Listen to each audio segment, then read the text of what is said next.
అందరికీ నమస్కారం అండి. నేను మీ హేమని. ఈరోజు గురువుగారి వర్ధంతి.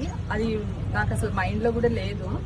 అయితే నేను ఒక వీడియో చూడగానే అయ్యో ఏంటి ఇలా ఉందా అని చెప్పి భయపడి కాల్ చేసి లొకేషన్ షేర్ పెట్టించుకొని నాతో పాటు ఒక 4 మనుషులను ఎక్కించుకొని పరిగెత్తుకుని వచ్చానండి ఇక్కడికి. గురుగారు ఏంటంటే హలో ఏంటి అందరూ మర్చిపోయారా, ఇవాళ నా వర్ధంతి అని ఆయనే మాకు గుర్తు చేసినట్టు అయ్యింది. చాలా చాలా హ్యాపీగా ఉంది. నాకు వచ్చాను, నేనేమో భయపడుతూ వచ్చాను, ఎలాగా ఏం చేయాలి అని మనుషులనది మాట్లాడొచ్చాను. తీరు ఇక్కడికి వచ్చి చూసేసరికి చాలా బాగా అయిపోయింది. గురువుగారు మా చేత అంతా పని చెప్పించేసుకున్నారు. చాలా సంతోషంగా ఉంది.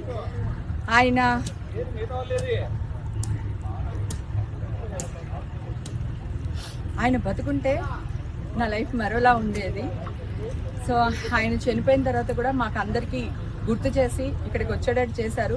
ఈ రోజు నుంచి గురువుగారు నేను సినిమాల్లో బిజీగా ఉండాలి, మంచి రాజకీయ నాయకుల అవ్వాలి అని నన్ను ఆశీర్వదించండి. థ్యాంక్ యూ గురువుగారు.